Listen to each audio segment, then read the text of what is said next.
नमस्कार, the red mic में आपका स्वागत है। हम लखनऊ में हैं और ये एक बहुत शानदार जर्नलिस्ट कैफ़े है। अगर आप लखनऊ आ रहे हैं और पत्रकार हैं और नहीं भी हैं तो इस कैफ़े में ज़रूर आइए। यहाँ पर पत्रकारों के हिसाब से चीज़ें डिज़ाइन की गई हैं। आप देखेंगे यहाँ पर अब्दुल कलाम आज़ाद, प्रभाष जोशी, SP सिंह, भारतेंदु हरीशचंद्र, राजेंद्र माथुर, विनोद मेहता, तमाम बड़े जो पत्रकार रहे हैं, गणेश शंकर विद्यार्थी, उनकी तस्वीरें हैं, टाइपराइटर है, सब कुछ है यहाँ पर। और हम यहाँ पर इसलिए हैं क्योंकि आप लोग टीवी पर, डिजिटल प्लेटफॉर्म पर तमाम लोगों को, एक्सपर्ट्स पर, यूपी में एक्सपर्ट्स को सुन रहे होंगे। वो यूपी पर चर्चा और एनालिसिस कर रहे होंगे। उनमें से ज़्यादातर लोग ज़मीनी पत्रकारिता नहीं करते हैं या न्यूज़ गैदरिंग नहीं करते हैं। तो हमने सोचा इस बार लखनऊ में हम हैं क्योंकि हम भी रिपोर्टिंग करते हैं। हम उन तमाम अपने दोस्तों से, अपने साथियों से आपकी बात कराएं जो ग्राउंड रिपोर्टिंग करते हैं, जो ग्राउंड से फीडबैक ले रहे हैं, इंटरव्यूज़ कर रहे हैं, स्टोरीज फाइल कर रहे हैं, ताकि वो ज़मीन का फीडबैक आप तक पहुंचा सकें। हमारे साथ बहुत ख़ास मेहमान हैं यहाँ पर और सब लोग ये ज़मीनी रिपोर्टर्स हैं। कुछ को आप ट्विटर पे फॉलो भी करते होंगे जो अपने हिंदुस्तान अखबार से भी हैं। हमारे साथ इंडिपेंडेंट जर्नलिस्ट भी हैं जिनका एक लंबा अनुभव रहा है। हमारे साथ न्यूज़ ट्रैक से हैं, हिंदुस्तान से हैं, भैया भी हिंदुस्तान से हैं। सबसे बात करेंगे। सबसे पहले आपसे बात करते हैं सर। खुर्रम भाई है। खुर्रम भाई, अपना पूरा परिचय दीजिए। मैं खुर्रम निज़ामी हूँ। पिछले 26 साल से लखनऊ में ही रह करके जर्नलिज्म कर रहा हूँ और फिलहाल अपना एक डिजिटल प्लेटफॉर्म संवाद लाइव वो चला रहा हूँ। तो संवाद लाइव भी आप लोग देखें और इंडिपेंडेंट जर्नलिज्म को सपोर्ट करें। खुर्रम साहब, इस चुनाव में तमाम हम इसलिए आप लोगों के करीब आए हैं, नज़दीक आए हैं क्योंकि सारी बातें हो रही हैं, आरोप प्रत्यारोप चल रहे हैं। ज़मीन पर क्या माहौल है? 80 लोकसभा सीटें, और शुरू में तो जब लगा कि जयंत चौधरी जब चले गए बीजेपी, नीतीश कुमार चले गए, तो लगा कि उत्तर प्रदेश में तो क्या ही चुनाव होगा इस बार। कांग्रेस और सपा का अलायंस हुआ, लेकिन कांग्रेस बहुत ज़्यादा कुछ टेबल पे नहीं लाती समाजवादी पार्टी के लिए। ये होगा कि मुस्लिम वोट डिवाइड नहीं है। लेकिन चुनाव धीरे धीरे बनने लगा। 5 चरण के मतदान हो गए पूरे। आपकी क्या रीडिंग, क्या फीडबैक? देखिए, यूपी और बिहार की अगर आप करें तो जयंत चौधरी और नीतीश कुमार भी रेलिवेंट हो जाते हैं, लेकिन मैं यूपी में रहता हूँ। जयंत चौधरी जब साथ में थे, दिसंबर में मेरी उनसे बात हुई थी। यहाँ पर वो आए थे, अपने जनवरी में इनफैक्ट आए थे। बोलते रहिए। हाँ। तो वो आए थे तो उन्होंने कहा था कि अखिलेश अच्छा काम कर रहा है और हमें अखिलेश साथ रहना है, बड़े काम करना है, ये कह कर गए। 4 दिन के बाद अनाउंसमेंट होता है भारत रत्न का, दादा को मिल जाता, वो चले जाते। कहते अब मैं कैसे, मैं मना कैसे कर सकता था। तो एक ऐसा सेटबैक मिला ज़रूर गठबंधन को, क्योंकि अखिलेश यादव सीट का अनाउंस कर चुके थे, अनाउंसमेंट कर चुके थे, सीट पे लड़ेंगे, जयंत चौधरी, तमाम बातें थी। लेकिन जब ये चीज़ चला तो मास्टर स्ट्रोक आ गया। लेकिन वो चीज़ बूमरैंग कर गई, क्योंकि जब वेस्टर्न यूपी में गया, लोगों से बात की तो लोगों में नाराज़गी थी। उन्होंने ये कहा कि अगर ये चीज़ सितंबर अक्टूबर में हो जाती तो हमें बहुत फ़र्क नहीं पड़ता, लेकिन जब बातें तय हो चुकी थी समाजवादी पार्टी में, फिर आप इधर आए, आप हमारे नेता। मैं जाट से ही बात कर रहा था। उन्होंने कहा कि जयंत चौधरी को, उनके पूरे परिवार को अपने नेता, अपना हम लोग सब कुछ मानते हैं, लेकिन इस तरीके से वो हमको इस्तेमाल नहीं कर सकते। ये बात आप कितना उन्होंने कवर किया, कितना नहीं कवर किया जयंत चौधरी ने, ये तो नतीजे बताएंगे। लेकिन हाँ, इस तरह के जब पाला बदलते हैं, क्योंकि आप देखिए चाहे वो बिहार हो चाहे यूपी हो, 2 बड़े नाम हैं, नीतीश कुमार और जयंत चौधरी, जो पाला बदलने बड़े माहिर होते हैं। जहाँ सत्ता वहाँ चौधरी साहब कहा जाता है। तो ये बात समझ में आया कि अब पब्लिक रीड करने लगी नेताओं के मूवमेंट को भी, उनकी पोजीशनिंग को भी रीड करने लगी है। अब वो वक्त आएगा जब नेता लोग को बताना पड़ेगा कि उनकी पोजीशनिंग एग्जैक्टली क्या है चुनाव से पहले, और पूरा रहते कि नहीं रहते उस पर देखेंगे। क्योंकि ये चुनाव बड़ा अजीब सा हो रहा है। हम लोगों ने कई ग्राउंड पर मैं गया, लोगों से बात करी, लेकिन वो जवाब नहीं मिल पाया हमको। तो हमने यही माना कि सब झूठ है इस वक्त। लोग के दिल में क्या चले, कोई माइक पर लोग कुछ बोल रहे हैं, माइक हटता कुछ और बोल रहे हैं, मुस्कुराते हुए बोल रहे हैं, कमेंट करते हुए बोल रहे हैं, फफ्तियाँ कसते हुए बोल रहे हैं। तो ये वो पब्लिक नहीं जिसको मैं पिछले कई इलेक्शंस मैंने देखा है। पहले या तो खामोश कहते नहीं था हमको कुछ नहीं बोल रहा, या वो क्लियरली क्लू दे दिया करते थे हम किधर जा रहे हैं। इस बार वो नहीं मिला। कई लोग ये कह रहे हैं कि नहीं, जब बीजेपी तो जीतेगी। मैं इसको दूसरी चीज़ मानता हूँ कि जहन में बैठा दिया गया है। मैं बीइंग अ मुस्लिम, जब मैं अपनी कम्युनिटी में इंटरेक्ट करता हूँ, फैमिली में करता हूँ, रिलेशंस में इंटरेक्ट करता हूँ, कहता अरे कुछ भी कर लो, आएगा तो मोदी। ये पर्टिकुलर चीज़ को लेकर मैं ये कहता हूँ कि क्यों ऐसा बोला जाता है। तो मिजाज जो चुनाव का चल रहा है, आज 5वां फेज़ रंग कर रहा है। हमें बहुत से लोग मिले, मैं वहाँ गया, उन्नाव गया। साक्षी महाराज हैट्रिक करने वाले हैं, लोगों से बातचीत करी तो उन्होंने कहा नहीं, साक्षी महाराज कुछ काम ही नहीं किया। साफ कहा उन्होंने, साक्षी महाराज कोई काम नहीं किया, लेकिन हम देंगे ही, क्योंकि मोदी को PM बनाना है। लेकिन साथ ही वो ऑन द कैमरा अनु टंडन की भी तारीफ करते हैं। नहीं, अनु टंडन एक अच्छे प्रत्याशी हैं। मतलब आप ये कह रहे हैं कि बीजेपी के कैंडिडेट्स के अगेंस्ट आप एंटी इनकम्बेंसी देखते हैं, बम्पर, लेकिन मोदी का चेहरा उसको कवर अप कर लेता है। कवर अप करे। गोंडा में भी वही दिखा, कीर्तिवर्धन किसी से नहीं मिले, नाराज़गी दिखी कीर्तिवर्धन को लेकर, डेवलपमेंट नहीं किया, ये नहीं किया, वो नहीं किया। लेकिन श्रेया को वहाँ पर लोग देखते हैं, फिर कहते हैं कि नहीं ये क्या कर पाएगी, वही ठीक है कीर्तिवर्धन। माने नाराज़गी बेइंतहा है कीर्तिवर्धन से, लेकिन वो एक ऐसा, उनका कहना है कि ये देश का चुनाव है, सूबे का चुनाव नहीं है। आप अयोध्या चले जाइए, लल्लू के बारे में आपको ये सुनेगा, उनके बारे में लोग कहते हैं, उनका ही वो था कि 400 सीट क्यों मिलनी चाहिए बीजेपी को, उसके बाद संविधान बदलना है, उनका ही कंट्रोवर्सी उन्होंने ये तरह इग्नाइट की थी। तो एंटी इनकम्बेंसी है। हमने कई स्टोरीज करी कि एमपी ने पीएम चुनना है, क्योंकि लोगों ने वो बात करी। अब आप जाइए कानपुर जाइए तो कानपुर वही हाल आपको सुनने को मिलेगा, आप हरदोई जाइए तो वही मिलेगा। उनसे खुश नहीं। आलम यह है कि जो एक ज़माने में कहा जाता था ना कि कांग्रेस जिसको भी खड़ा कर दे, जिसको खड़ा कर दे वो जीत जाएगा, कोई मतलब नहीं। वही हाल अब भारतीय जनता पार्टी को हो गया कि जिसको खड़ा कर दे जीत जाते। अब बात आती है कि कई कटना थी, हेमा मालिनी का नाम सबसे आगे चल रहा था, कटेगी नहीं कटी। फिर आप चलिए टेनी का नाम आया, नहीं कटी। हाँ, टेनी लखीमपुर खीरी में टेनी को लेकर नाराज़गी ज़रूर है, क्लियर कट नाराज़गी दिखी। लखीमपुर आपको लगता है फंसी हुई सीट है बीजेपी के लिए? कंटेस्ट है, पहले फंसी हुई नहीं थी, लेकिन थार वाले एपिसोड से वो सीट ऐसी ही फंसी कि उनके ही विधायक उनको सपोर्ट नहीं कर रहे। मुझे लगता है कभी-कभी मुझे लगता है कि बीजेपी थोड़ा सा, भले ही वो चुनाव जीते, सीटें ज़्यादा आए, उनके वोट शेयर कम होंगे, मुझे लगता है बीजेपी थोड़ी उत्तर प्रदेश में जो ओवर कॉन्फिडेंट लगी पहले, अब वो उसमें उनकी सोशल इंजीनियरिंग आ गई, उसमें अमित शाह धनंजय सिंह को कैसे सेट कर रहे हैं, राजा भैया को कैसे सेट कर रहे हैं, जयंत को लेके आए, जयंत के बाद मुझे लगा जयंत को लाने के बाद वो कंफर्टेबल हो गया, मतलब यहाँ तो कोई कॉन्टेस्ट ही नहीं है, कंटेस्ट जीत जाएंगे वहाँ पर। लेकिन आप देखिए, आप रायबरेली देख लीजिए, राहुल गांधी चुनाव लड़ रहे हैं, सोनिया नहीं लड़ रही हैं, दिनेश प्रताप सिंह हार चुके, उनको दिया, उनकी पर्सनल कैपेसिटी पर बहुत ज़्यादा उनको वोट नहीं मिलने वाला। आप देखिए किस तरीके से एक विधायक को अपने पाले में लाने के लिए, मनोज पांडे की मैं बात कर रहा हूँ, कितनी मेहनत अमित शाह ने पर्सनली करी। ब्रजेश पाठक घर जाते हैं, दिनेश प्रताप सिंह को ले जाते हैं, वहाँ ले आते हैं, बात नहीं बनती है, लगातार फ़ोन होते रहते हैं अमित शाह के ऑफिस से, फिर अमित शाह के घर जाते हैं, तब जाके बीजेपी ज्वाइन करते हैं। तो अगर मोदी एक ऐसा चेहरा है जो लोगों को इस बात का यकीन दिला सकता है कि हाँ ये चेहरा देश को तरक्की दे सकता है और आपकी कॉन्स्टिट्यूंसी को बेहतर बना सकता है, तो फिर एक विधायक के लिए इतनी मेहनत नहीं होती, क्योंकि वो ब्राह्मण वोट बैंक उनके हाथ में है। ठीक, इसलिए ठीक है। तो आपके हिसाब से मोदी फैक्टर बीजेपी के लिए काम करता है? मुझे लगता है मोदी फैक्टर ही बीजेपी के लिए काम करता है। आशुतोष भाई हमारे जो आप ट्विटर पे क्रांति मचाए रहते हैं, आशुतोष जी, आशुतोष त्रिपाठी नाम है, अपना पूरा परिचय बताइए, संस्थान बताइए अपना। मेरा नाम आशुतोष त्रिपाठी है और मैं newstrack.com में as a chief photo journalist काम करता हूँ। आप फोटो जर्नलिस्ट काम करते हैं, आप समझिए कि अपने कैमरे के लेंस से क्या क्या देखते होंगे और क्या क्या नेताओं के पास बैठ करके और ज़मीनी फीडबैक लेते हैं। ये बताइए आशुतोष भाई, क्या लग रहा है चुनाव में 5 चरण के पूरा हो गया, अब ईस्ट यूपी में 2 चरण में बचे हैं चुनाव, मोर और लेस जनता ने यूपी जनता ने डिसाइड कर लिया है कि पिछली बार बीजेपी को 62 मिली थी, 62 रिपीट होंगी या 62 से कम होती नजर आ रही हैं? क्या फीडबैक है ज़मीन पर? लग रहा है कि अखिलेश यादव और राहुल गांधी के लिए जो भीड़ दिखी फूलपुर और इलाहाबाद में, उससे कुछ तब्दील होगी? क्या वो भीड़ जो रैली में दिख रही है, क्या वो पोलिंग बूथ पर भी दिखेगी? फेवर लगता है कि वो होगा, वो जाके वोट डालेंगे?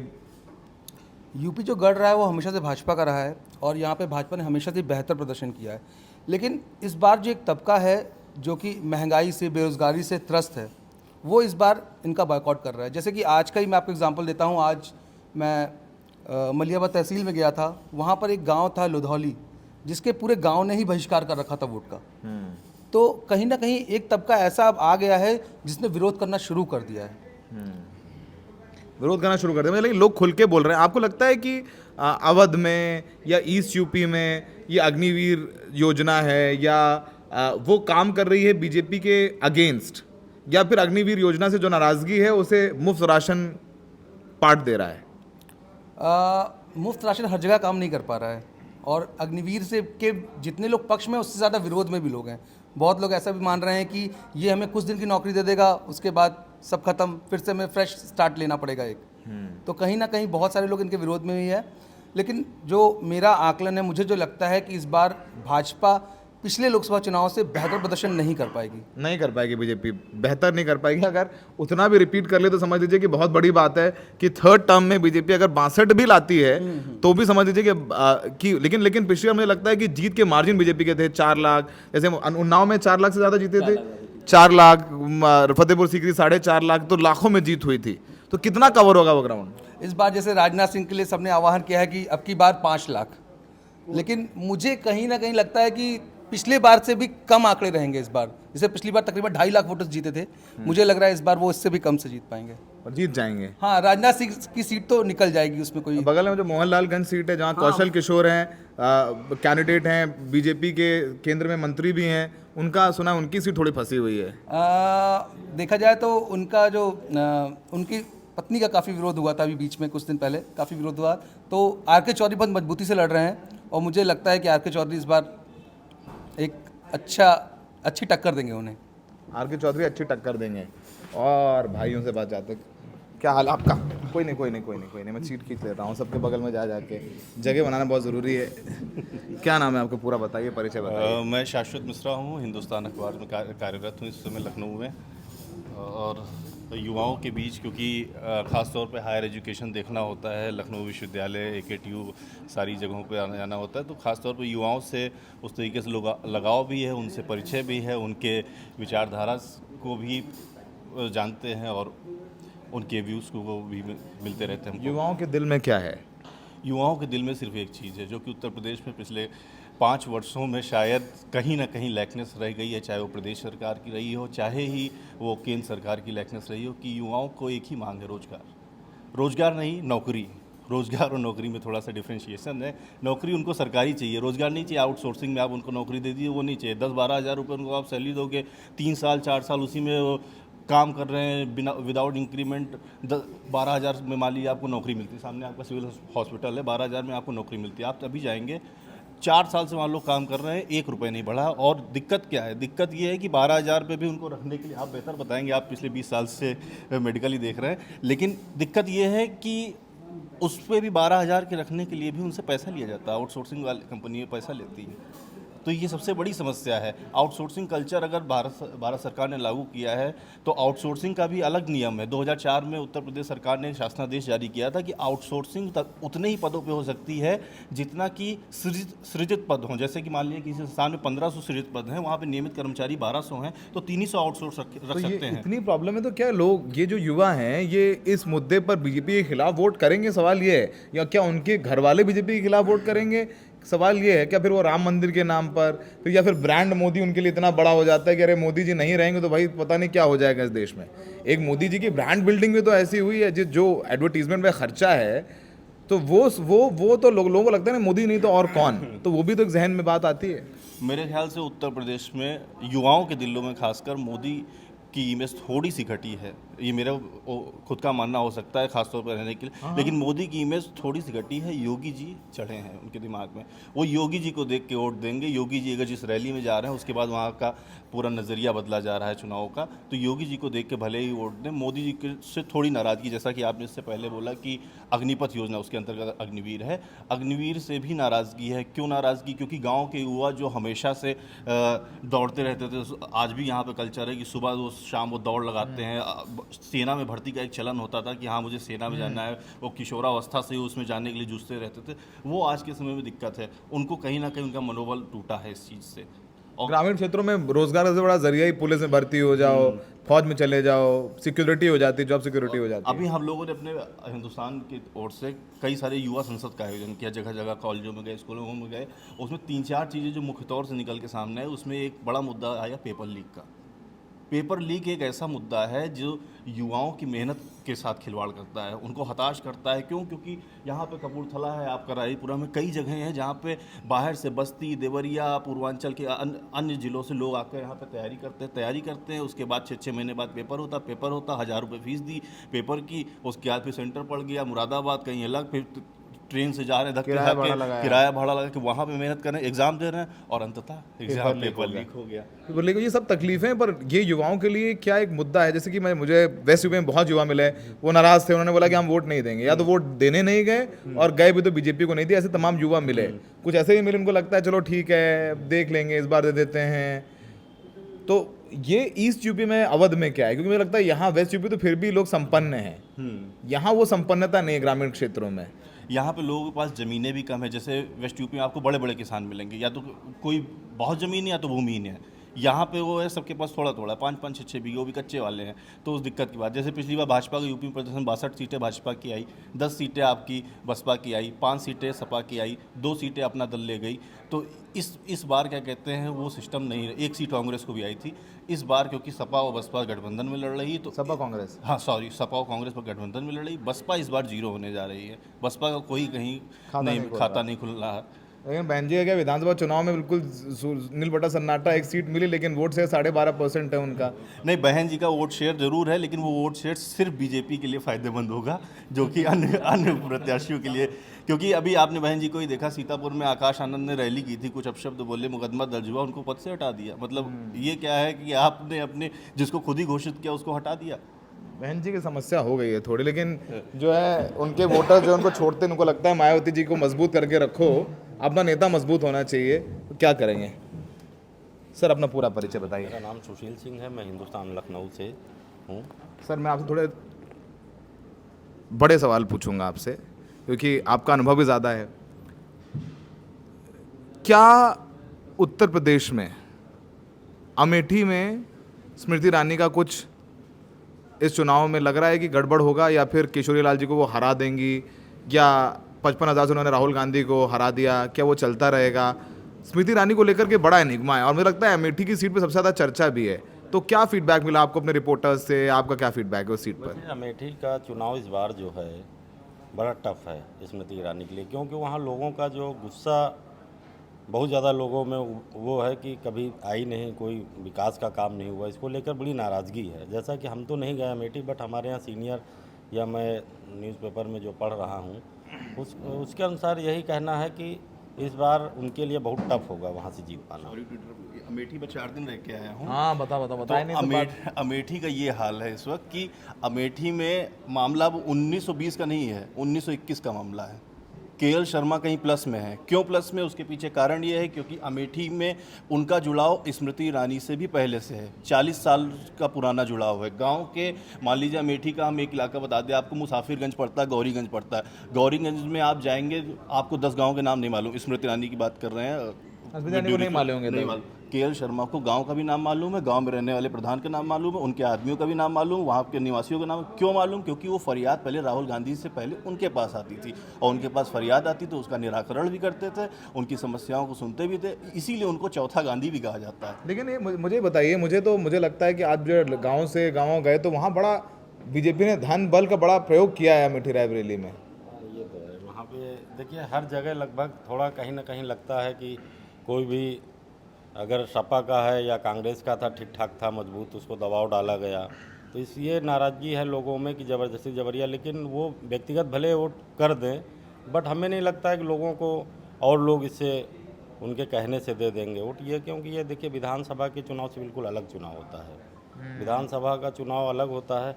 बट इसमें इस बार जैसे मैं अभी बीच में प्रयागराज गया था, वहाँ युवाओं को लेके बड़ी, क्योंकि इलाहाबाद में आज भी प्रयागराज में जैसे पढ़ाई के लिए लोग बाहर से आते हैं, वहाँ पे लोगों को सबसे ज़्यादा नाराज़गी बीजेपी को इसी से है कि ये लोग निजीकरण किए हैं, आउटसोर्सिंग पे ज़्यादा फोकस किया है, बट स्थायी भर्तियाँ निकालने में बिल्कुल बहुत सारे पद लगातार खाली हो रहे हैं। हर साल रिटायरमेंट हो रहा है हर डिपार्टमेंट में 12-15 हज़ार, बट उस हिसाब से रोज़गार दे नहीं रहे हैं। और ये बात बिल्कुल सही है कि जैसे कोई भी, जैसे मैं मेडिकल देख रहा हूँ प्रेजेंट टाइम में लंबे समय से, अब जैसे नर्सिंग की पढ़ाई है, कोई भी BSc नर्सिंग करता 4 से 5 लाख रुपए लगता है।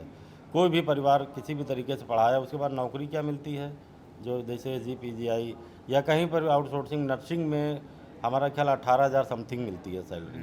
अब वो जैसे कोई बाहर से आया, 5 लाख रुपए लगा, 18,000 रुपये में कैसे परिवार पालेगा, कैसे रहेगा? ये बड़ा और फिर ये भी नहीं कि हर साल जैसे आउटसोर्सिंग कंपनी 5% बढ़ाने की बात करती है, वो भी नहीं, 10 साल से उसी पैसे पे काम कर रहे हैं। मतलब तो ये रोजगार का बड़ा मतलब मुद्दा है। लोगों यही कहना है, जैसे गांव से मैं जुड़ा हूँ, 9 मेरा होम डिस्ट्रिक्ट पड़ता है, वहाँ जैसे जो एक क्रेज एक समय होता था आर्मी में जाने का, वो अग्निवीर योजना इनकी खत्म कर दिया, ख़त्म कर दी। मतलब लोगों को ये लगता 5 साल क्या, मतलब 5 साल बाद फिर वहीं जहाँ पे थे वो बेशक 25 लाख देने की बात करें, लेकिन वो अस्थाई नहीं, मतलब स्थायी नहीं। अस्थाई लोगों को ये कहना रोजगार दिया, आप अस्थाई दीजिए, आउटसोर्सिंग से काम चलने वाला नहीं। आउटसोर्सिंग काम लेकिन ये है कि हम ये नहीं कह रहे हैं, लेकिन चुनाव में जैसे आज मैं गया यहाँ मोहनलालगंज कई इलाकों में गया, लखनऊ में गया, ये है कि मोदी का मतलब कहीं ना कहीं लगता नहीं मोदी बेटर हैं, बट जैसे मोहनलालगंज में कौशल किशोर पर नाराज़गी बहुत है, लोगों को बहुत ज़्यादा नाराज़गी है कौशल किशोर के प्रति ना। युवाओं को है, बट थोड़ा सा ये है लोगों को लगता है मोदी ही बेटर है। मतलब प्रधानमंत्री के नज़रिए से देखा जाए तो लोगों को लगता नहीं मोदी। तभी तो बीजेपी जिसको चाहती है टिकट दे देती है। हाँ। रमेश अवस्थी कानपुर में कोई जान रहा था? कोई जान रहा था बीजेपी को लगता है कि मोदी जी के नाम पर जिसको चाहो लड़ाओ और जिसको चाहो जिताओ। उन्नाव का चुनाव इस बार बहुत टफ हो गया है। मतलब हमें नहीं लगता, जो जैसा कि हम गए नहीं चुनाव में, मेरा होम डिस्ट्रिक्ट, लेकिन कई लोगों से बातचीत हुई, लोगों को यही कहना था कि अन्नू टंडन की सीट इस बार निकलने के चांसेस ज़्यादा हैं, मतलब इनकी तुलना में। 2022 की तरह तो नहीं हो रहा? 2022 में जो माहौल बन गया था, सपा जीत रही, क्योंकि प्लस तो किया ही, अखिलेश यादव का वोट शेयर 36% हो गया, मुझे लग रहा है 21%, 22%, 36% हो गया।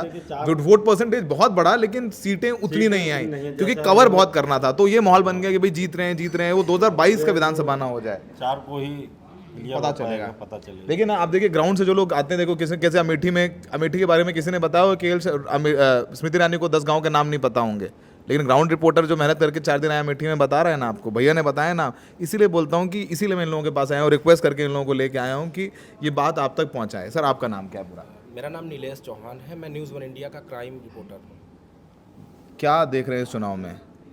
जैसे कि अभी शाश्वत भाई बता रहे थे कि अमेठी गए, ऐसे मैं भी कई जिलों में गया, तो जो फर्स्ट टाइम वोटर हैं उनका कहना है कि हम मोदी को चुने, योगी को चुने, लेकिन हम कैसे भरोसा कर ले इनके ऊपर कि ये उत्तर प्रदेश में जो भर्तियां आ रही हैं। अभी हमने देखा यूपी पुलिस का पर्चा लीक हुआ, 69,000 शिक्षक भर्ती से जुड़े हुए अभ्यर्थी अभी भी राजधानी में डंडे खा रहे हैं, 68,000 शिक्षक भर्ती से जुड़े हुए लोग डंडे खा रहे हैं। दूसरी ओर एक तबका ऐसा भी है जो योगी की कानून व्यवस्था से खुश है, कह रहा है कि भैया बहुत अच्छा कर दिया और उत्तर प्रदेश में गुंडा राज खत्म हो गया। और एक तबका ऐसा है कि उनका कहना है कि गुंडे हैं, जैसे कि बीएचयू की घटना आपको याद होगी, लड़की के साथ गैंगरेप होता है, वो आरोपी 2 महीने बाद, बीजेपी 2 महीने बाद 3 महीने बाद अरेस्ट किए गए। लेकिन लोग कहते हैं कि अरेस्ट कर लिया ठीक है, जैसे दूसरे लोगों के घरों पर बुलडोजर चलता है वैसे उनके घरों पर क्यों नहीं चला। तो एक मुद्दा युवाओं के पास ये भी है कि क्या वो दोहरा चरित्र रखते हैं कि जब वोट मांगना हो तो हम सबका साथ, सबका विकास, सबका विश्वास की बात करते हैं, जब कार्रवाई करने की बात आए तो धर्म देखकर, मजहब देखकर, जाति देखकर, कौन सी बिरादरी से आता है उसको देखकर कार्रवाई करेंगे। तो ये नाराज़गी है युवाओं में, खासतौर पर मैं भी ग्रामीण क्षेत्र से आता हूँ, तो हज़ारों की संख्या में लोग सुबह 4 बजे अपने घर से उठते थे, तैयारी करते थे। हर साल किसी गांव से 5 बच्चे, किसी गांव से 10 बच्चे ऐसे भर्ती होते थे। लेकिन जब अग्निवीर आ गए तो वो बच्चे अब तैयारी करने के बजाय कोई दिल्ली जा रहा है, कोई बेंगलोर जा रहा है, कह रहा है कि भैया जब 12,000 की नौकरी करनी है तो हम बाहर जाकर अपना फ्यूचर अच्छा बनाएंगे, जहाँ 25,000 50,000 की हम नौकरी कर सकें। तो युवाओं के लिए सबसे बड़ा रोजगार का मुद्दा है। हालांकि ग्रामीण क्षेत्रों में 5 किलो राशन जो है वो काफ़ी काम कर रहा है, लेकिन सबसे ज़्यादा जो परेशान है वो किसान है। कह रहा है भैया 5 किलो राशन तो दे रहे हैं हमको, लेकिन सांड जो आके हमारा खेत खा रहे हैं उससे ज़्यादा नुकसान हो रहा है। अब 5 किलो दे रहे हैं, हमारा 50 कुंटल का नुकसान हो रहा है। तो हम ऐसी सरकार को चुनेंगे जो इस बार जो है आवारा पशुओं पर लगाम लगा सके, हमारे बच्चों को रोजगार दे सके, और ख़ास तौर पर उस नेता को चुनेंगे जो गांव मोहल्ले तक जाता हो। चुनाव के टाइम तो लोग जाते हैं, वोट मांगते हैं, लेकिन वोट मांगने के बाद वो चले जाते हैं। कई जगहों पर हमने ये भी सुना कि आजकल ये ट्रेंड हो गया है कि हम बॉलीवुड से लोगों को ले आएंगे या फिर सिंगर को उठा कर ले आएंगे। जैसे उत्तर प्रदेश में कई ऐसे बड़े चेहरे चुनाव लड़ रहे हैं, रवि किशन लड़ रहे जी हैं, हैं, निरहुआ जी हैं, और अभी मेरठ का चुनाव हुआ, आपने देखा अरुण गोविल जी अगले दिन पोलिंग के अगले ही दिन निकल गए, सुबह की फ्लाइट कराई, पोलिंग खत्म हुई, सुबह की फ्लाइट करके चले गए। हाँ, तो ऐसे लोगों को वो नहीं चुनना चाहते हैं। कहते हैं कि चुनाव आएगा, बड़ा चेहरा है, हम इनको वोट दे देंगे, जब हमारी परेशानी होगी, समस्या होगी, तो हम क्या इनको ढूंढने मुंबई जाएंगे? आजमगढ़ का क्या है, धर्मेंद्र यादव इस बार जीत पाएंगे, निरहुआ हरा देंगे? बिल्कुल जीतेंगे, क्योंकि गुड्डू जमाली इससे पहले जब उनके खिलाफ चुनाव लड़ रहे थे, निरहुआ मैदान में थे उपचुनाव में, तो कहीं ना कहीं गुड्डू जमाली ने वो वोट खींचा था जो धर्मेंद्र यादव को मिलना था, उसी वोट से वो हारे थे। तो इस बार जो है गुड्डू जमाली खुद उनके साथ में है, एमएलसी हैं समाजवादी पार्टी से, तो कहीं ना कहीं धर्मेंद्र यादव भारी पड़ते हुए नजर आ रहे हैं निरहुआ। भारी पड़ते हुए नजर आ रहे हैं। बहुत अच्छी बात, थोड़ा सा मैं आगे आ जाता हूँ। आप बैठिए ना, बैठिए आप बैठिए ना, यहाँ बैठिए, आप यहाँ बैठिए प्लीज़, बैठिए, मैं बीच में आ जाऊँगा ना, मैं ठीक पोजीशन पे आ गया हूँ। सर आपका नाम क्या है? आशीष वाजपेयी नाम है वाजपेयी जी कहाँ हैं आप? मेरा। यहीं लखनऊ में क्या करते हैं? सोशल वर्कर हैं और बिजनेस है अपना। क्या घूम रहे हैं, टहल रहे हैं, कुछ समझ में आ रहा है? माहौल देख रहे हैं, समझ में आया कुछ क्या हो रहा है चुनाव में? कुछ बदलेगा कि बस ठीक है 5 किलो राशन, मोदी योगी जिंदाबाद, बाबा ने लॉ एंड ऑर्डर अच्छा कर दिया है, अपराधी कंट्रोल में हैं, अपराधी थर थर काँप रहे हैं, या फिर ये चल रहा है? नहीं, माहौल तो देखा जाए तो बीजेपी के ही पक्ष में है। सीटें तो घट बढ़ सकती हैं, घटेंगी, लेकिन माहौल तो बीजेपी के ही पक्ष में है। कुछ भी हो, सब मोदी के नाम पे वोट दे रहे हैं, कहीं भी हो। बस सरकार एक काम खराब कर रही है, जो पिछली सरकारें जो हम लोगों विकास के कार्य, जैसे ये आपका ये रिवर फ्रंट वाला था, ये सब रोक दिया था, इस सरकार को पूरा करना चाहिए था, जो उन्होंने नहीं पूरा किया। समाजवादी पार्टी को रेट चला जाता है। हाँ, तो ये गलत है ना, ये नहीं होना चाहिए। जो जनता के डेवलपमेंट के काम है उनको रोकना, ये कोई अच्छी बात नहीं है। इसको पूरा करना चाहिए। हज़ारों करोड़ रुपया खर्च हुआ और वो अब सब पूरा मिट्टी में मिला जा रहा है, तो ये गलत है। सरकार कोई भी सरकार है। इस बार आपको लगता है कि जौनपुर में जिस तरीके से धनंजय सिंह को मैनेज किया गया, जैसा दिख रहा है वैसा ही इनका टिकट कटा बसपा से या कटवाया गया, और फिर उनको क्या कोई कहीं से धमकाया गया कि भैया चुनाव न लड़ो? पहले तो बोल रहे थे हम निर्दलीय लड़ेंगे, अपनी पत्नी का पर्चा भरवा दिया। तो धनंजय सिंह पर कोई दबाव बना दिया गया बीजेपी ने? देखिए, ये तो कहा जा सकता है कि प्रेशर पॉलिटिक्स तो उत्तर प्रदेश में चलती है। जैसे उन्होंने अपनी पत्नी को मैदान में उतारा और सबने देखा कि कैसे वो जेल चले गए, और जैसे ही वो जेल जाते हैं अंदर खाने, कुछ उत्तर प्रदेश सरकार के सफ़ेद पोश लोग हैं, सेटिंग बैठाते हैं दिल्ली में, दोनों की मुलाकात होती है। मुलाकात में तय होता है कि आप जौनपुर में चुनाव नहीं लड़ेंगे, अगर लड़ेंगे तो आप भारतीय जनता पार्टी के उम्मीदवार को सपोर्ट करेंगे, नहीं तो आप जिस तरीके से जेल में हैं वैसे जेल में रहेंगे। डील हो गई। उसके अलावा धनंजय सिंह अकेले ऐसे चेहरे नहीं हैं जो उत्तर प्रदेश में तमाम बाहुबली हैं। अभय सिंह की बात कर लें तो किस तरीके से वो सपा से चले गए। उसके अलावा मनोज पांडे हैं। तो ये दबाव है कहीं ना कहीं, ईडी, सीबीआई, इनकम टैक्स। भैया उत्तर प्रदेश हो या देश का कोई ऐसा नेता नहीं है जिसने जो निधि है वाकई में जनता के हित में इस्तेमाल की हो। हर जगह गड़बड़ घोटाला, हर पार्टी में गड़बड़ घोटाला है। तो लोग अपने आप को बचाने के लिए वहाँ चले जाते हैं। वहाँ जाने के बाद ना ईडी है, ना सीबीआई है, ना इनकम टैक्स है। आराम से आप रहकर अपना काम कर सकते हैं, लेकिन बस उनके इशारे पे आपको काम करना पड़ेगा। इस बार अगर हम प्रधानमंत्री नरेंद्र मोदी की बात करें तो तीसरी बार सपना देखते हैं। मंच से जो उनके भाषण हम पहले इससे सुनते थे, जो कॉन्फिडेंस दिखता था, वो कॉन्फिडेंस इस बार गायब है। दूसरी बात, अगर हम प्रधानमंत्री की बात करें तो उन्होंने ही डिसाइड किया था कि भारतीय जनता पार्टी का अपना संविधान होगा। 70 साल के ऊपर जब कोई जाएगा तो उसको मार्गदर्शन, 75 साल के ऊपर तो मार्गदर्शन मंडल में भेजा जाएगा। तो मोदी जी कितने साल के हैं तो खुद पहले तय कर दें। उत्तर प्रदेश या उत्तर प्रदेश के बाहर का कौन मुख्यमंत्री के बाद प्रधानमंत्री की उनकी कुर्सी पे बैठेगा।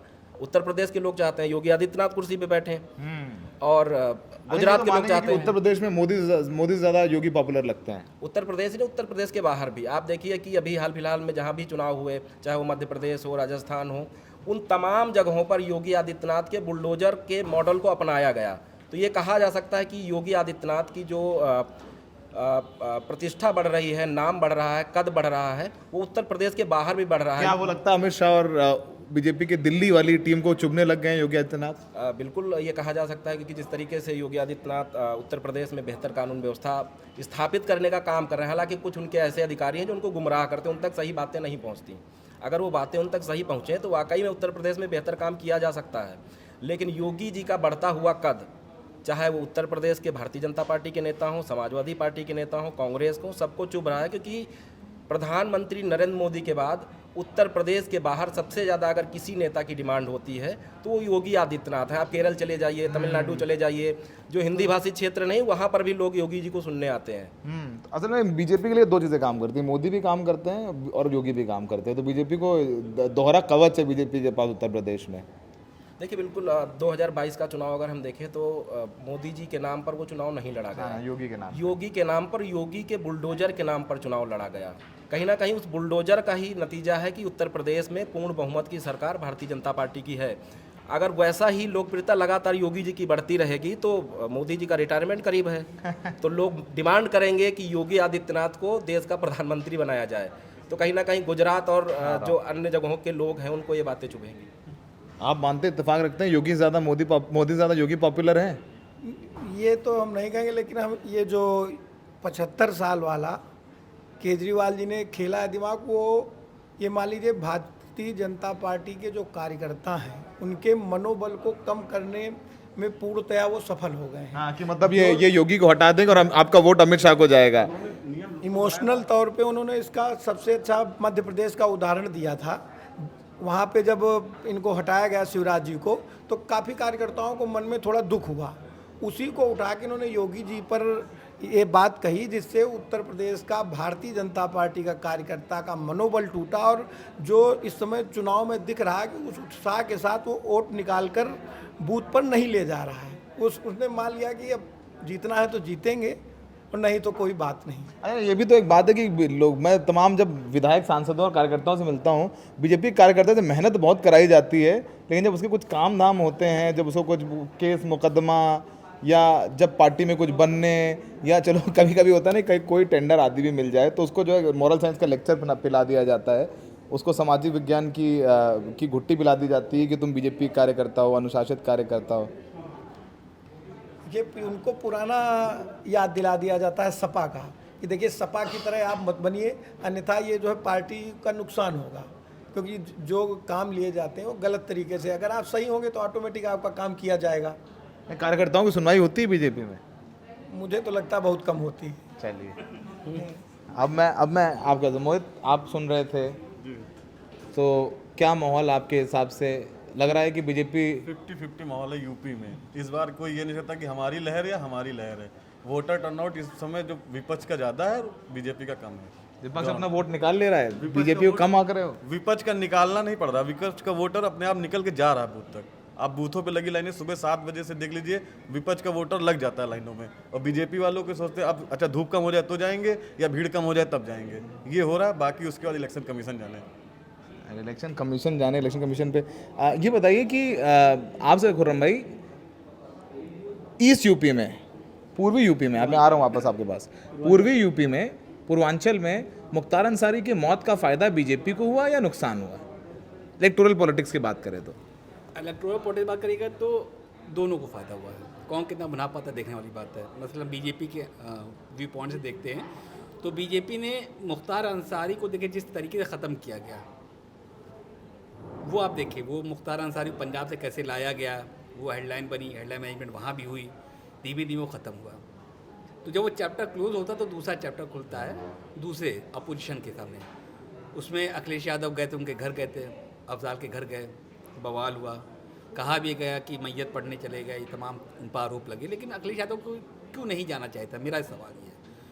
भाई अफजाल अंसारी समाजवादी पार्टी ताल्लुक़ रखते थे, वहाँ से विधायक रह चुके थे, मुख्तार अंसारी विधायक रह चुके थे, अफजाल अंसारी सिटिंग कैंडिडेट था, तो उनकी मॉरल पॉलिटिकल रिस्पॉन्सिबिलिटी बनती थी अखिलेश यादव के वहाँ जाने की। और फिर वो अफजाल के घर गए थे, मुख्तार के घर नहीं गए थे। दूसरी बात, ये एक मुद्दा जो योगी आदित्यनाथ ने उठाया चला है। अब जो बात तमाम उठ रही है कि योगी और मोदी में बड़ा कौन, तो जो मोदी हैं वो एक सूरज है और एक चांद है योगी आदित्यनाथ। इमरजेंस ऑफ योगी आदित्यनाथ आप देखिए तो जब वो पहली बार सांसद बने तो मठ की वजह से बने, उनकी पर्सनल कैपेसिटी पे नहीं बने थे। जो नरेंद्र मोदी अपने पर्सनल कैपेसिटी पे सीएम बने, चाहे जैसे बने, लेकिन नरेंद्र मोदी बने, वहाँ पर मठ उनके पीछे खड़ा था, वहाँ वो बने। गोरखपुर में मठ जिसको चाहता है वही बनता है, ये फैक्ट बात है। मठ का बहुत बड़ा से है वहाँ की पॉलिटिक्स में। फिर हो तो यहाँ तक जब पहुँचे, लगातार सांसद होते गए, काम होता गया, उन्होंने तमाम चीज़ें संभाली, लेकिन जब वो सीएम बनने की बात आई तो सबको पता है कि सीएम वो कैसे बने। संघ और बीजेपी में कितना तनातनी चली, कौन गया नागपुर, किसने आशीर्वाद लिया, उस आशीर्वाद से कौन किसको बुरा लगा और किस तरह योगी आदित्यनाथ आई, इस कहानी सबको पता है, वो कोई हैरानी वाली बात फिर योगी आदित्यनाथ ने बीजेपी के तमाम नेताओं को निपटा दिया, मोदी जी ने।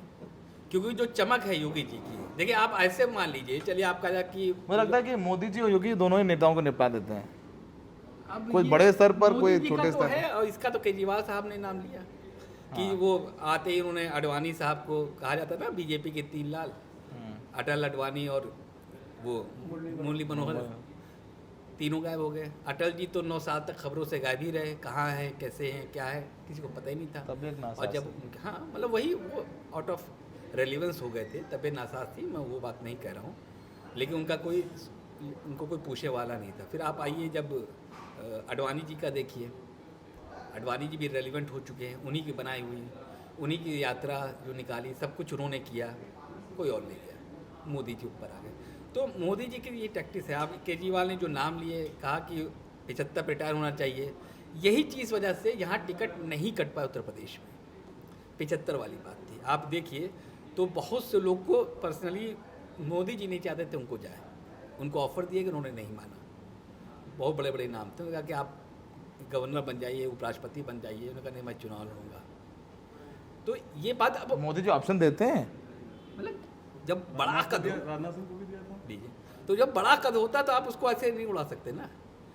अब आप अगर मोदी जी इस वक्त चाहे कि हम योगी जी को एकदम से हटा दें तो नहीं हो सकता, you have to give the reason. Yogi ji popular हो गए इतना तगड़े हैं, योगी जी पॉपुलर क्यों हैं? पॉपुलर तो शिवराज सिंह चौहान भी थे। शिवराज सिंह चौहान अपने दम पर पॉपुलर थे।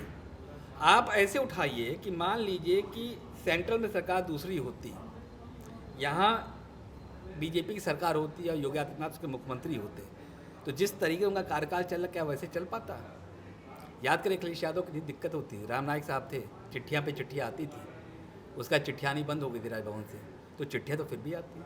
अगर दूसरा राज्यपाल होता कोई यहाँ पर पूछता, भाई बुलडोज़र कोर्ट के आदेश पर चलता अपने। अब आप एक इंसिडेंट बताता हूँ आपको। पहला बुलडोज़र चला विकास दुबे के घर पर, बिकरू चल गया, उसके बाद मामला कोर्ट पहुंचा, वहाँ पूछा गया भाई घर कैसे गिरा, तो उन्होंने कहा साहब घर जर्जर था। हम सब ने देखा, जिन्होंने बिक्रू का सब ने देखा कि जेसीबी को कितनी दिक्कत हो रही थी घर तोड़ने में, जेसीबी हिलती थी, दीवार नहीं हिलती थी, तोड़ने में लंबा अरसा लगा, का जर्जर था, खुद गिर गया। अब यहाँ पर आ जाती है कि जब यहाँ पर बुलडोज़र चलता है, मैं बीइंग अ मुस्लिम नहीं बोल रहा हूँ, कई लोग कहते हैं बीइंग अ मुस्लिम तुम बोलो तो तकलीफ होती, मैं नहीं वो नहीं बोल रहा हूँ, मैं कानून के हक में बोल रहा हूँ कि उत्तर प्रदेश में जब बुलडोज़र चलता है तो बुलडोज़र में चढ़ उसकी कवरेज होती है, पूछा जाता है बुलडोज़र कि ये छज्जा गिराओगे, ये कैसे गिराओगे, वैसे गिराओगे। लेकिन जब मध्य प्रदेश में बुलडोज़र चलता है तो कहा जाता है नहीं भाई साहब जिसने गलती की उसका घर गिरना चाहिए था ना, सबका थोड़ी गिरना चाहिए था। ये भी बात सामने आई, जिसने पेशाब किया था एक दलित के ऊपर, वीडियो वायरल हुआ तो कहा घर गिराइए, घर गिराया गया। तो एक आपको बीजेपी के सामने दिक्कत, बीजेपी की अच्छी बात ये कि परमानेंट कैंपेन पे रहती है, वो जो काम करती है वो कैंपेन के मोड पर करती है, वो जो बातें बोलती है वो कैंपेन के मोड पर बोलती है, वो नहीं करती। आप देखिए किस तरीके से कांग्रेस का जो घोषणा पत्र था, मैनिफेस्टो था, उसको किस तरीके से पेश किया गया आम जनता के बीच में, फायदा कांग्रेस को मिला कि मंगलसूत्र आएंगे तो मंगलसूत्र कहाँ जाएगा। फिर जब प्रियंका गांधी ने उसको काउंटर किया तो वो मामला ख़त्म हो गया। लेकिन मैसेज गया ना कि अपोजिशन 2019 वाला पोजीशन नहीं है, इस वक्त जवाब देगा अपोजिशन। तो नतीजा चाहे जो भी आए, कई लोग अच्छा दिक्कत क्या है, अब आप किसी से पूछे भैया कितनी सीटें आएंगी, तो जो उसका चश्मा है वो देखता है, जो उसके दिमाग में होता है। जैसे मैं चाहता हूँ कि नरेंद्र मोदी ना आए तो वह हार जाएगा साहब, ये भी सीट आ जाएगी, वो भी सीट हार जाएगी, उसको फैक्चुअलिटी पर ग्राउंड पर नहीं बात करेगा। और जो चाहता है मोदी जी सबसे अच्छा पीएम है तो क्या भैया 80 की 80 सीट जीत रहा है, एक फंसी हुई सीट है, कौन सी सीट फंसी हुई है, अरे वो रायबरेली वाली, लेकिन निकाल ले जाएंगे, अमित शाह जी बहुत चक्कर वहाँ काटे हैं, निकाल ले जाएंगे ये चल। तो वो छोड़ दीजिए, ग्राउंड रियलिटी क्या है, ग्राउंड जाइएगा, हम गए सब लोग गए, वहाँ वैक्सीन मिलेगी आपको। अगर देहात में जाएगा, देहात और शहर उत्तर प्रदेश में 2 हिस्से बांटिए तब आपको मुद्दे समझ में आएंगे। गाँव में जाएगी तो वहाँ वैक्सीन मिलेगी, अग्निवीर मिलेगी, अनएम्प्लॉयमेंट मिलेगा। शहर में आइएगा तो जीएसटी मिलेगी आपको, उससे लेके लोग को नाराज़गी है। आपको जीएसटी के साथ आपको डिमोनेटाइजेशन मिलेगा, डिमोनेटाइजेशन पे भी लोग को नाराज़गी है कि कहा जाता है कि वो मंगलसूत्र निकालें, कहीं भैया सब तो निकलवा तो लिया तुमने, अब मंगलसूत्र कहाँ बचा, तो आएगा ये मिलेगा आपको। अनएम्प्लॉयमेंट शहर में भी मिलेगा, यहाँ पर ये भी मिलेगा कि इस तरीके से अमीरी और गरीबी के बीच की जो खाई थी वो लगातार बढ़ रही है, किस तरह से नौकरियाँ जा रही हैं। अब अग्निवीर कहाँ से इनका ख़राब हुआ, जब वो शहीद होता अग्निवीर और उसको कुछ नहीं मिलता, तब लोगों ने रियलाइज़ किया यार 4 साल की नौकरी का फ़ायदा क्या। हमारे साथ वाले शहीद हो रहे तो घर वालों को इतना कुछ मिल रहा है। हम जब शहीद होंगे इस मुल्क के लिए तो हमारे घर वालों को क्या मिलेगा, ये सैनिकों के मन में रहता है, क्योंकि आफ्टर हम कमाते हैं तो घर वालों ही के पास जाता है। सिक्योरिटी तो सिक्योरिटी आपने तो छीन लिया, फिर तो ठेके की नौकरी हो गई। और जिस तरीके से पेपर लीक मिलेगा आपको, देखिए आप दोबारा एग्ज़ाम करा दो ठीक है, बाद में अनाउंसमेंट अब आप उठाइए। तो देखिए जो हमारी मौजूदा अपोजिशन है उस पास मुद्दे हैं लेकिन इकोसिस्टम नहीं है। अब जो सत्ता पक्ष है उस पास मुद्दे नहीं है, उस पास इकोसिस्टम है। आप याद करिए जब कोविड चल रहा था तो एक मैसेज फ्लोट हुआ था, सबके पास आया था, उसमें ये आया था कि यूएस में कुछ लोग बैठे हुए थे, कहते 25 साल हो गए, मोदी जी तो गजब के आदमी निकले, उन्होंने लॉकडाउन कर दिया, मतलब इस जो वायरस की उम्र वो इतनी है, वायरस का तो मर जाएगा, इनको तो नोबेल प्राइज़ मिलना चाहिए मेडिकल का। ये मैसेज फ्लोट हुआ, लोगों ने मान लिया, कहा थाली बजाओ थाली बजिए, ताली बजाओ तो ताली बजिए, मोबाइल फ्लैश लाइट जाओ तो फ्लैश लाइट जलिए, उसका कोई मतलब नहीं था। लेकिन वो उन्होंने कहा कि कुछ ना कुछ करते रहो भाई। तो मोदी की पॉपुलैरिटी तो है, लोग मानते हैं ना, ब्रांड मोदी ब्रांड मोदी है, बिल्कुल मोदी मैजिक है, मैं मानता हूँ, लेकिन वो अब ख़त्म हो रहा है। सोने की जो चमक थी, मोदी चमक थी पूरे इलेक्शन, मुझे तो उनकी कोई भी किसी भी इलेक्शन बॉडी लैंग्वेज बहुत ज़्यादा कंफर्टेबल नहीं दिखी और बहुत ज़्यादा वो कॉन्फिडेंट नहीं दिखे। In contrast Akhilesh Yadav confident दिख रहे हैं, राहुल गांधी कॉन्फिडेंट दिख रहे हैं। इनके पास खोने के लिए कुछ नहीं है ना, अंत में खोगे क्या? यूपी में आपकी सिर्फ कांग्रेस की 1 सीट है, उनके पास आने के लिए अब कुछ नहीं है। सपा के पास 5 सीटें हैं, सपा 5 बिल्कुल, तो वो अपने वो बढ़ाने की कोशिश कर रही है अपना ऑब्वियसली। लेकिन आप 2019 में जाइए, 2014 में जाइए, तो 14 में तो कांग्रेस ने मान लिया था कि अब कुछ होना होना है नहीं, हारना तय है, अपोजिशन जाना है, लेकिन 120-130 सीटें तो आ ही जाएगी, इससे उन्होंने चुनाव ही नहीं लड़ा। और उसकी वजह से वो ऐसी स्थिति पहुँच गए कि उनका लीडर एलओपी नहीं बनने के लाले पड़ गए। उनको जब समझ में आया तो वो अब देखिए जो भी सरकार, अगली जो सरकार बनेगी वो भी 10 साल जाएगी। अब इस देश की जनता ने बात समझ लिया है कि देश की हुकूमत जिसके हाथ में दो भैया 10 साल के लिए दो, लंबा दौड़ाओ, लंबा होना चाहिए। जैसे आप बंगाल चली जाइए, कम्युनिस्ट पार्टी का जो दौर था 30 साल 20 साल चले, उनका मानना है कि एक चीज़ को आप सोचने में समय 70 साल का कांग्रेस का दुष्राज था, इतना बकवास राज था। मोदी जी 10 साल में थोड़ी ना सब जो 70 साल में खराब किया कांग्रेस ने वो ठीक कर लेंगे। अब जो चीज़ गिनाई जाती है, एम्स गिनाया जाता है कि इतने एम्स बने, ये बने। अच्छा आप बात करते हैं राशन की, बड़ा पॉपुलर है, आम जनता का राशन मिल रहा है। राशन कैसे दे रही मोदी गवर्नमेंट? भाई कोई भी सरकार राशन दे रही, ज़्यादा थोड़ा खा लो, थोड़ा बेच लो, थोड़ा बेची पूरा बेच देते ना। अब इसका क्या असर पड़ रहा है? राशन का वो जो सम्मान निधि का उसका राशन, ये उसका असर ये पड़ रहा है कि रियल एस्टेट बैठ गया, रियल एस्टेट को अब लेबर ही नहीं मिल रहा है, खेत काटने के लिए नहीं मिल रहे हैं। और बताइए क्या? हाँ, खेत काटने के लिए नहीं मिल रहा है रियल एस्टेट, तो एक तरीके से जो एम्प्लॉयमेंट जनरेटेड थी वो तो खत्म हो गई ना।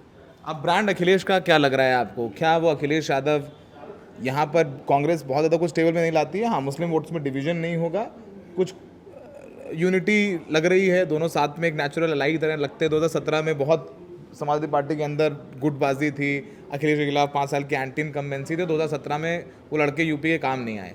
क्या लगता है ब्रांड अखिलेश कुछ काम कर पाएगा? विधानसभा पिछले 3 इलेक्शन वो हार चुके हैं, 17, 19, 22 चौथा इलेक्शन है। इस बार ब्रांड अखिलेश थोड़ा बहुत तो काम में आएगा। पहली बात तो उनके परिवार की जो लड़ाई थी अंदर कलह, उसको उन्होंने ख़त्म करने की पूरी कोशिश की। शिवपाल जी हों चाहे राम गोपाल जी हों, एक ही मंच पे एक साथ नजर आते हैं।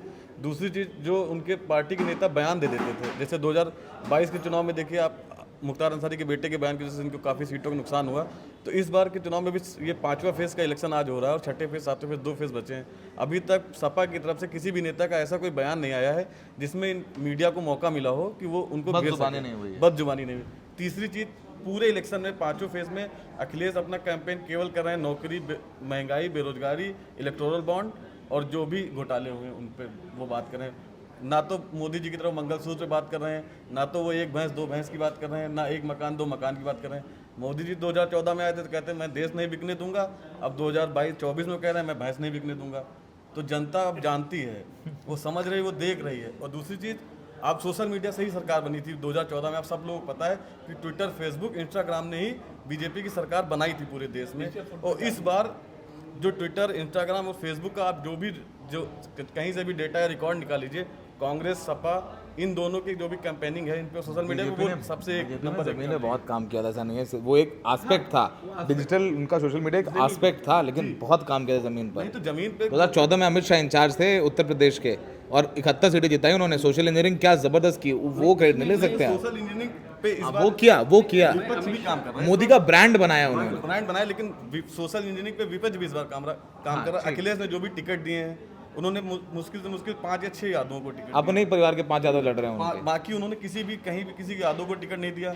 जो जिस जहाँ पे जिस सीट पे जिस कैंडिडेट की जरूरत थी, जहाँ पे उनके पार्टी के वोट ज़्यादा थे, कास्ट के जाति वाइज, उन्होंने उस सीट पे उस कैंडिडेट को उतारा है।